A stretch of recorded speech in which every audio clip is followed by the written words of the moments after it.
Hi, good afternoon. Welcome everyone. Thanks for being here.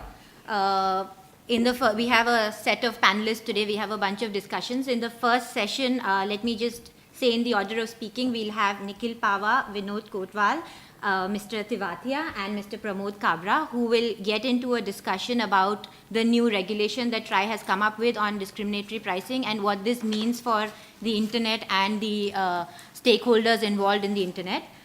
Just to give you a little bit of background and history on what led to all of us being here in this room, before we get any deeper, we should think about what is net neutrality. And the simple answer to that, what people define in a pure way, is that all packets moving across the internet should be treated equally.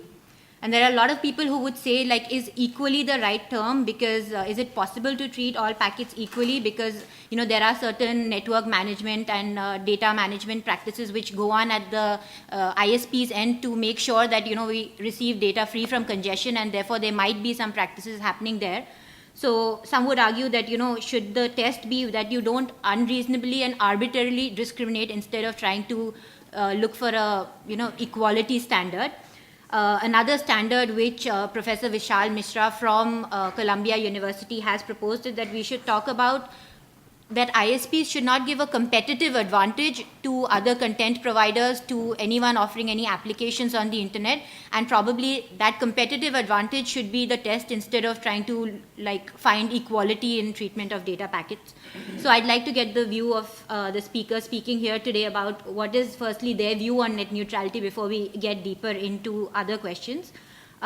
In terms of context, I think most people in the room will be aware, but just to get everyone up to speed. So the debate in India on net neutrality started in a big way since 2014 December, when one of the providers wanted to charge differently for VoIP calls, voice over internet protocol calls like Skype, which are applications which use the internet but compete with voice provision of voice services by service providers.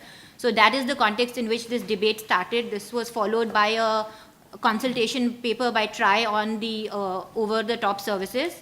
And around the same time, the DOT, Department of Telecommunications, set up a panel to look into this issue. And they came out with a report where their recommendation was that we need some core principles of net neutrality, but we need to allow certain data management and network management practices. And this can be done in the interim through the amendment of the license terms that govern TSPs and ultimately through a law on this issue.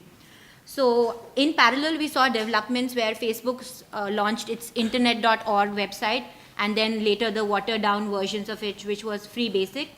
Also, there were other providers which launched zero rating sort of platforms where sponsored data could be provided.